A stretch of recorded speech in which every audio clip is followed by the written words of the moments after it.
My business partner of 4 years drained our company account and vanished 3 days before our biggest launch. I found her new startup using our exact product under a different name. I didn't call a lawyer. I called her investors. Sophie Chen took $847,000 from our business account on a Tuesday morning. While I was in a hot yoga class, she'd bought me a gift card for.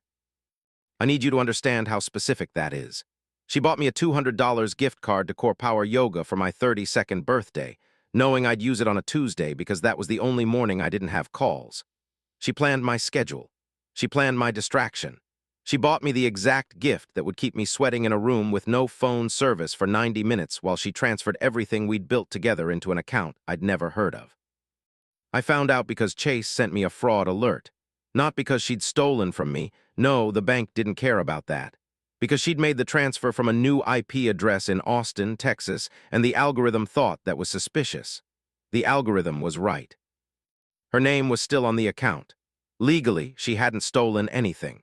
She'd just taken what was technically also hers and left me with a business that had $342.17 in operating capital and a launch scheduled for Friday.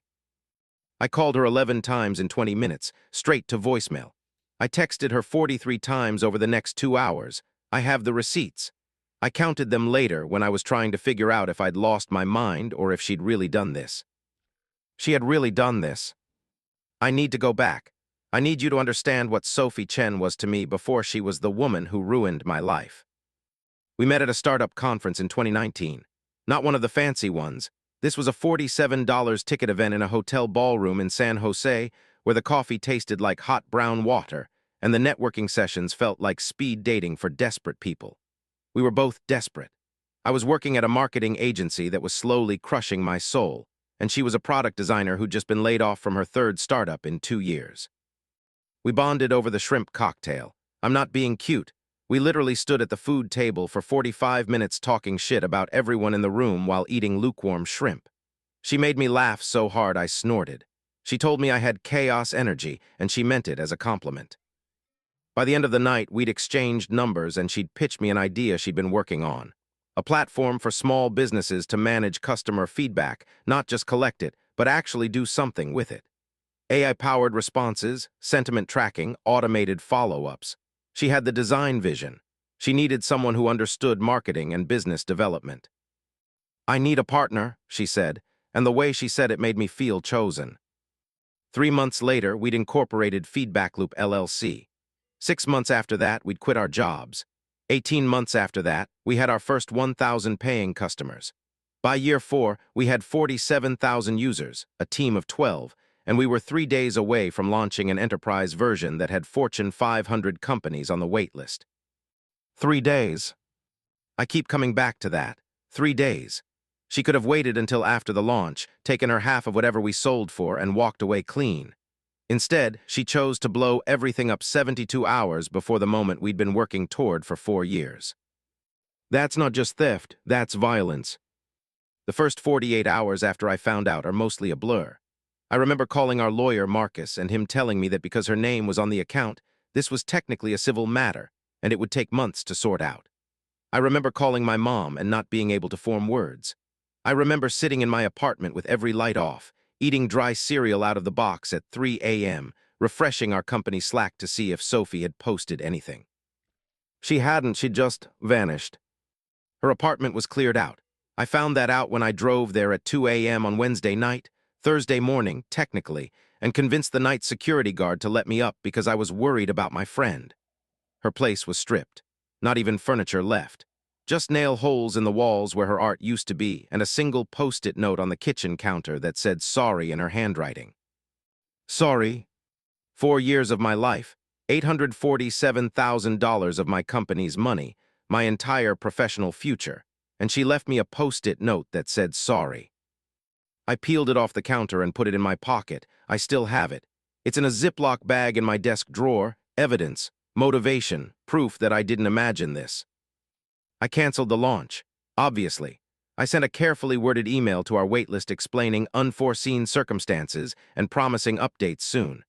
I laid off our team with 2 weeks severance paid from my personal savings because I couldn't afford more. I watched 4 years of work collapse in slow motion while I tried to figure out where the fuck Sophie Chen had gone. Austin, according to the fraud alert. Austin, Texas. I started digging. This is where I need to tell you something about myself that I'm not proud of. I'm obsessive. Not in a cute, I really love true crime podcasts way. In a I will not sleep for 4 days if I'm trying to figure something out way. My therapist calls it hyperfocus with maladaptive tendencies. I call it the only thing that's ever made me successful at anything. For 3 weeks, I didn't leave my apartment except to buy food. I barely slept. I tracked every digital footprint Sophie had left behind. I found her new Instagram account private, but she'd accepted a follow request from a fake account I'd created months ago for market research. I found her new LinkedIn under a slightly different name, Sophia Chen instead of Sophie. I found her new company. Her new company. It was called Response.ai. It launched 2 weeks after she disappeared. It was a platform for small businesses to manage customer feedback, not just collect it, but actually do something with it. AI-powered responses, sentiment tracking, automated follow-ups. She hadn't stolen our money, she'd stolen our entire product, our entire concept. 4 years of our work repackaged under a different name with a fresh coat of paint. The website was slicker than ours. The branding was more polished. The feature list was almost identical, except she'd added a few things we'd been planning for version 2, things that had only existed in our internal documents. She'd been planning this for months, maybe years. I think that's when something broke inside me. Not broke like I cried a lot. Broke like a fundamental shift in how I understood reality. I had trusted this woman with everything. I had told her things I'd never told anyone, about my childhood, my fears, my dreams. I had held her hand when her mom was in the hospital. I had lent her $15,000 when she couldn't make rent in year 2. I had genuinely believed, that we were building something together. And the whole time, she was building her escape hatch. I started tracking her investors. This is the part where a normal person would have called a lawyer and started building a case for intellectual property theft. I am not a normal person. I was operating on 4 hours of sleep per night, a diet consisting primarily of black coffee and gas station sushi, and a burning need to understand why she had done this to me. The why mattered, it still matters. I still don't fully understand it. What I did understand, after 2 weeks of obsessive research, was that Sophie had raised a $2.3 million seed round for Response.ai from a small VC firm called Horizon Ventures. The lead investor was a man named David Keller, mid-50s, former tech executive, ran Horizon with his wife Sarah. They had a reputation for backing first-time founders, especially women in tech. They'd written Medium posts about supporting underrepresented voices in the startup ecosystem. I found David Keller's email through a conference attendee list that was accidentally left public on Google Drive. I found his personal cell phone number through a data broker site that cost me $47. I didn't call him right away. I wasn't ready. I needed to build my case first. For another week, I documented everything. I pulled every email Sophie and I had ever exchanged. I screenshotted every Slack message. I dug through our shared Google Drive, which she'd forgotten to remove me from, and found drafts of the Response.ai pitch deck dated 6 months before she disappeared. 6 months. She'd been pitching our product to investors while we were still working together, while I was still telling her she was my best friend, while she was still bringing me coffee every morning and asking about my weekend. I found the moment she'd decided to betray me. It was in a Notion document called Exit Strategy that she'd created 11 months before she took the money. The document outlined everything: the timeline for building the new brand, the target investors, the plan for transferring our client list, the specific date she'd drain the account. The date on the document was my birthday. She'd made the plan on my birthday while I was at the dinner she'd organized for me, while she was giving a toast about how I was the sister she'd always wanted. I printed that document out. I'm looking at it right now. I called David Keller on a Thursday evening at 6:47 p.m. I remember the exact time because I wrote it down. I was writing everything down by then. Dates, times, details, proof that I existed, that this had happened, that I wasn't insane. He answered on the third ring. "Mr. Keller," I said, "my name is Rachel Torres. I'm the co-founder of Feedback Loop LLC, and I believe you've been defrauded by a woman named Sophie Chen." Silence, then, "I'm sorry, who is this?" "Your investment in Response.ai is built on stolen intellectual property. I have documentation proving that Sophie Chen developed this product while employed by our company, using our resources, and that she transferred the concept without authorization. I have emails. I have internal documents. I have a timeline that shows she was pitching you our product while still working with me. More silence. I could hear him breathing. I'm not looking for money from you, I continued. I'm not threatening legal action against Horizon. I'm calling because I think you deserve to know what kind of person you're backing. And I think you should ask her about me. Ask her about Feedback Loop. Ask her about Rachel Torres, her partner of 4 years, and see what she says. Ms. Torres, he finally said, I appreciate you reaching out. I'll need to verify. Check our company registration. Check our product launch dates. Check our patent filings. Everything I'm telling you is public record. I'm not asking you to take my word for it. I'm asking you to look. I hung up. The next 3 days were the longest of my life. I didn't know if David Keller would actually investigate. I didn't know if Sophie had some story prepared, some way to explain away everything I'd documented. I didn't know if I was about to be sued for harassment or defamation or something I hadn't even considered. What I knew was that I'd done something. After weeks of feeling powerless, I'd taken action. It felt like the first full breath I'd taken since that yoga class. On Sunday night, I got an email from an address I didn't recognize. The subject line was, "We need to talk." It was from Sophie. Rachel, I don't know what you think you're doing, but you need to stop. You're going to ruin both of us. I had reasons for what I did. Reasons you don't understand. If you keep talking to my investors, I will have no choice but to involve lawyers, and neither of us wants that. Call me, let's figure this out like adults. Sophie. I read that email 47 times. I memorized it. I analyzed every word choice, every comma, every implication. Reasons you don't understand. That's what got me.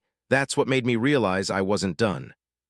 I didn't call her. Instead, I called David Keller back. Have you looked into what I told you? I asked. We're conducting due diligence, he said. His voice was different now, cautious.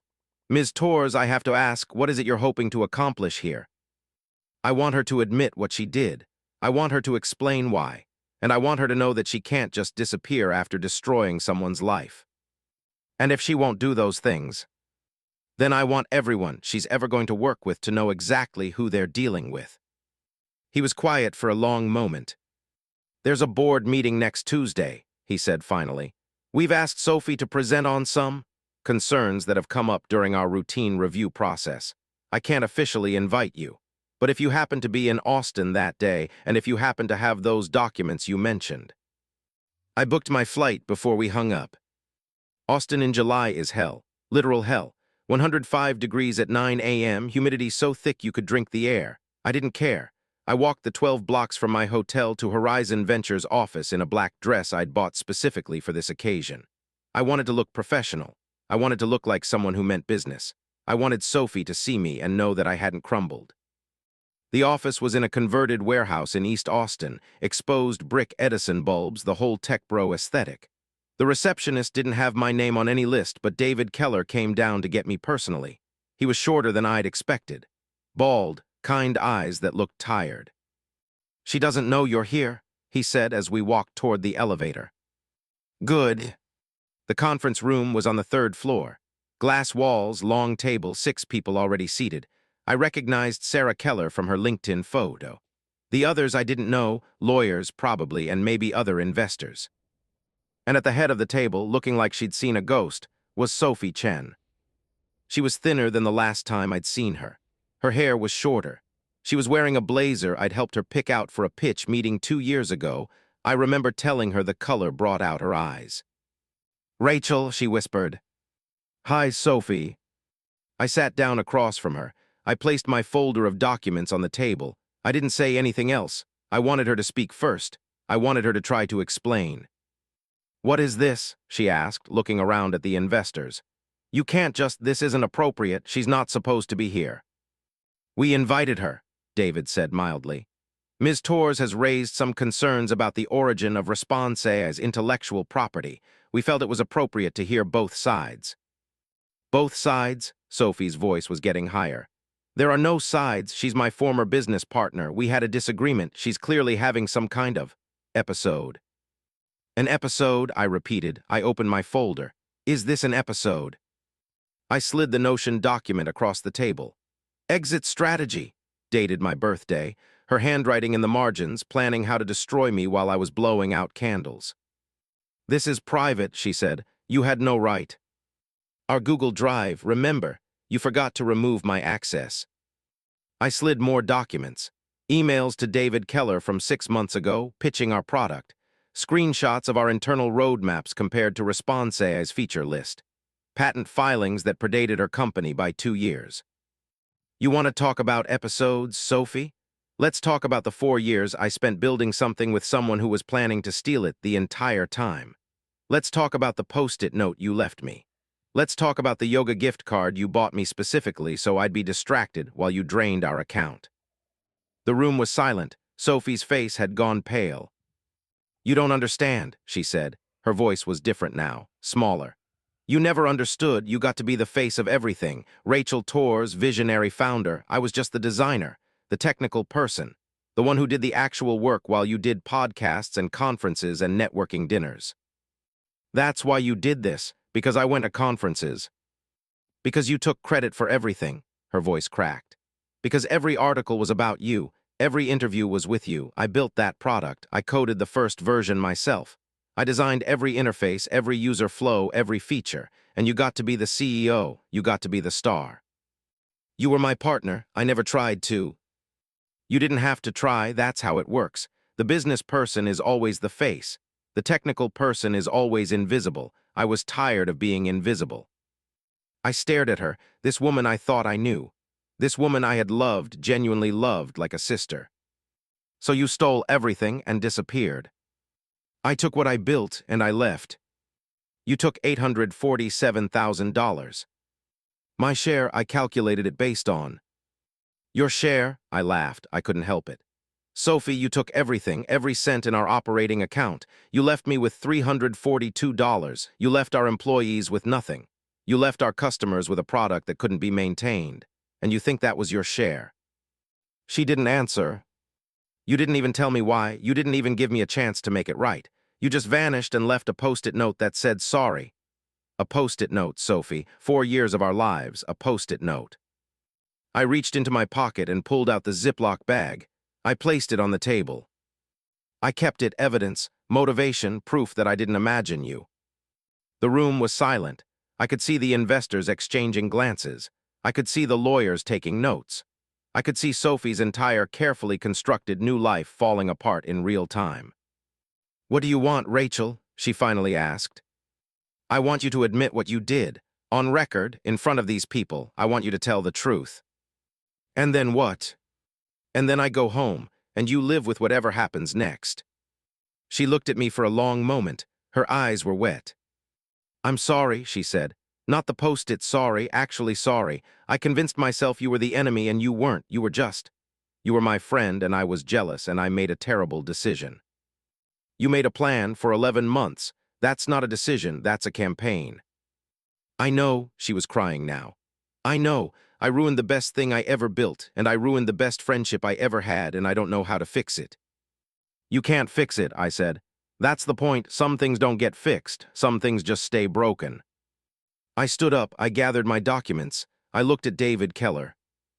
I trust you'll do your own due diligence from here. He nodded. I walked out of that conference room, down the elevator, through the lobby, and out into the brutal Austin heat. I walked the 12 blocks back to my hotel. I didn't cry. I didn't feel triumphant. I didn't feel anything except tired. That was 8 months ago. Response, I shut down 6 weeks after that meeting. Horizon pulled their funding. Sophie's other investors followed. I heard through the grapevine that she's back in California working as a product designer at some startup I've never heard of. I don't look her up anymore. Feedback loop is gone. I couldn't resurrect it. Too much damage, too little money, too many burned bridges. I'm working at a marketing agency again. A different one, better this time. I'm okay. Not great, okay. Some nights I still wake up at 3 a.m. thinking about that post-it note. Some days I still reach for my phone to text Sophie something funny before I remember that she doesn't exist anymore. Not the Sophie I knew anyway. That person was never real. I don't know if what I did was right. I don't know if it was revenge or justice or just chaos. I know that I needed her to look me in the eyes and admit what she'd done. I needed her to be accountable. I needed to not be crazy. The post-it is still in my desk drawer. I looked at it this morning. Sorry. Yeah, me too.